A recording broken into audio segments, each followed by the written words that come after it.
Indiana Jones and the Destruction of Dignity. Hey, wait, that one's kind of mean, Grant. Are we sure we want to use that one? Does the Pope shit in the woods? Okay, all right, I'll try the backup. I'm going to read the backup. All right, we'll try that again. Indiana Jones and the Diaper of Dingleberries. Diaper of Dingleberries? Grant, there's no way I can use that one. Why are you so scared? Indiana Jones and the Dilly Dally of Diddly Squat. That one doesn't even make sense. Just read it. Now you're just being ridiculous. Indiana Jones and the Diatribe of Defenestration. There we go.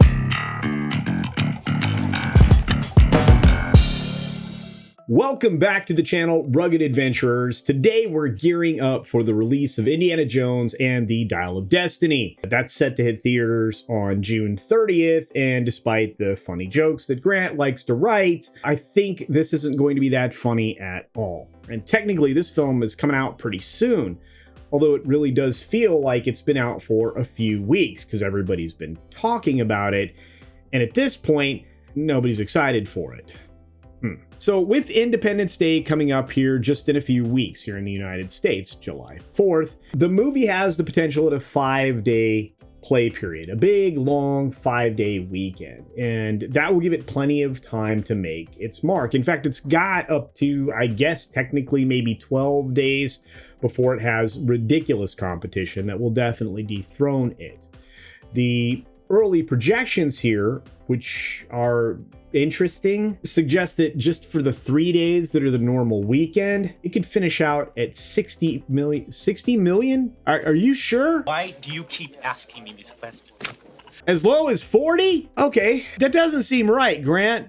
40 to 60 million dollars. 160 million, right? No? Wow. And so that's actually a significant drop from the previous installment's impressive $100.1 million.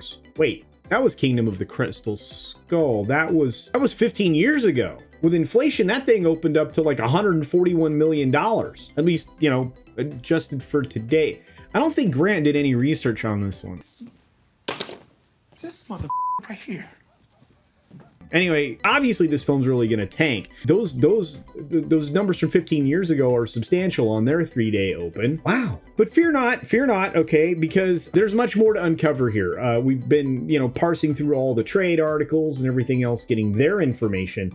And while compromised, it might be interesting to reflect on. So we're going to start addressing something like a shift in the audience, a shift in direction, and lots of shifting, which I guess when you're older, you do a lot of because you're sore everywhere. Oh, I'm going to get in trouble for that one. But serial fan attacker James Mangold has taken over the helm from Steven Spielberg to introduce a studio compromised version of Indiana Jones that is courtesy of Lucasfilm evil queen Kathleen Kennedy, because we know that she just likes to step in there and crush all men. Now, men are really important here to Indiana Jones because the movie's target audience obviously skews towards older men, older demographics overall. And if you're drawing comparisons to films like No Time to Die and Mission Impossible Fallout, those films can be rather successful. Although I guess technically No Time to Die wasn't, but Fallout people liked. I don't know. Anyway, hang on. That demographic was singularly responsible for Top Gun Maverick's overwhelming success. I mean, I'm part of that demographic, and it actually helped introduce a whole new generation to what a really good film, especially an action genre film, what that can look like.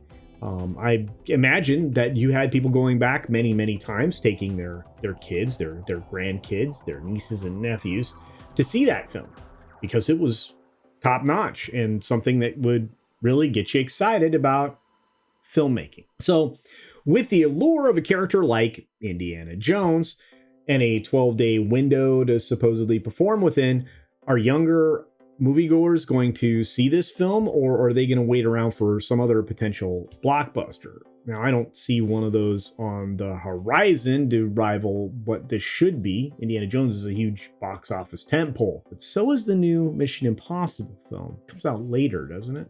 Anyway, my guess is that there's not going to be a lot of people going to see this movie at all, whether they be young or old. I'm not sure why any older person would even be considering to go see this film, because it is not going to honor the titular hero. We already know that. We've been told.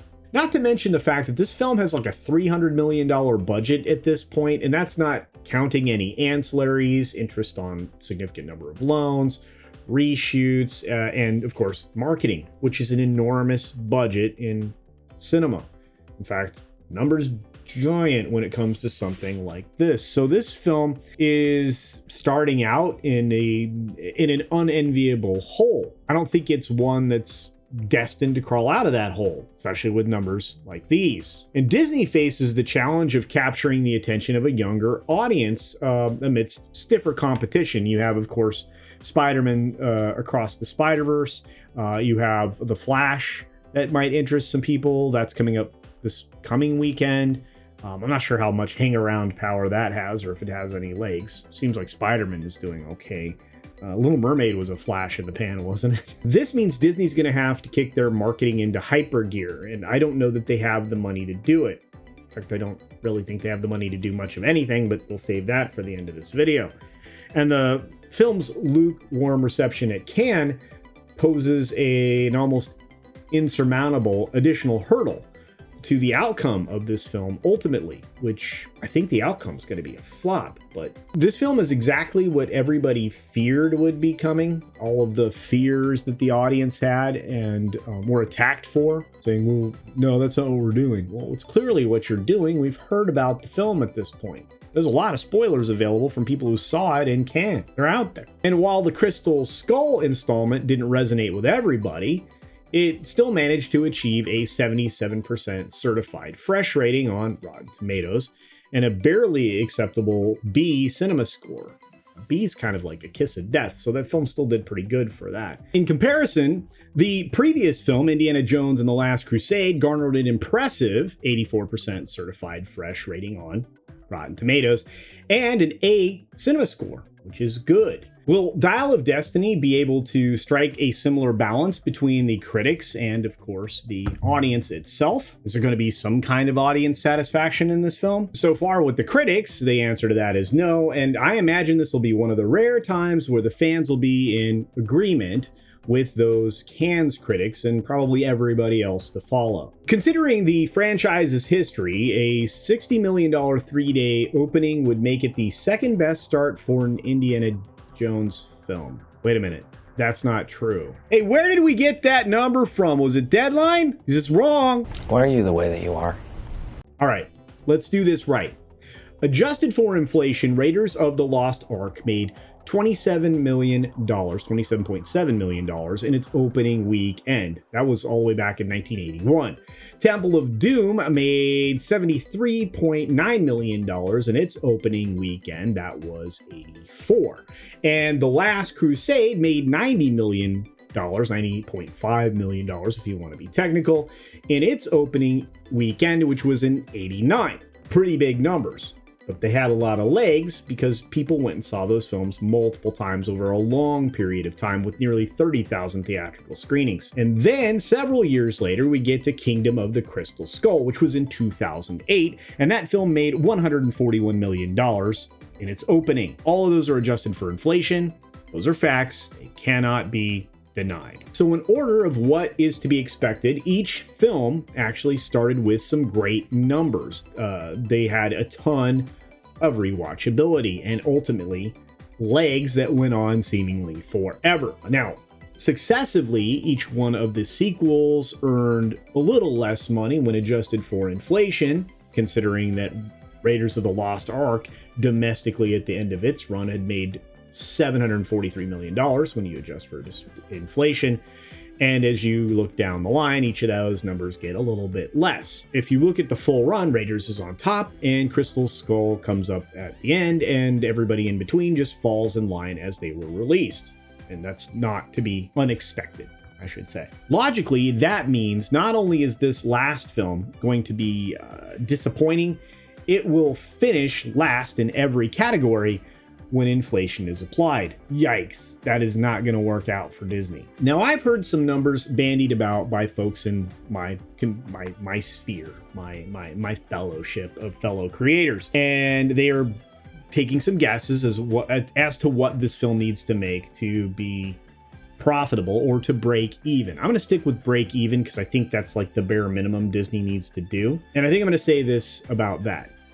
Conservatively, this film needs to make over $900 million just to break even. This film could lose several $100 million for Disney, and it likely will. This is actually going to be a catastrophic disaster for them because they are rather cash poor at the moment, and they are trying to do everything they can to get all available funds so that they can settle up with Comcast Universal and finish off the Hulu deal, which I think is a terrible, terrible mistake. And if Kathleen Kennedy has a job after this film flops, I think Iger will have a shareholder revolt on his hands, and for good reason. And I'll be there with my popcorn. So, fellow adventurers, would this be a thrilling journey with Indiana Jones and the Dial of Destiny?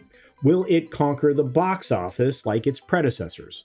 Or will it choose poorly? We're going to let the fates decide on this one, but I suspect that the doom of Lucasfilm has been sealed by the least qualified people being ushered to the top of a once great studio. And with that, be sure to take care of yourself, take care of others, wash your hands, of course, because it's good hygiene. And until next time, bye. Today, be sure you're subscribed and hit that for alerts. Yay! Of course, like and share all of the videos that you can as it helps with the algorithm. Have a great day.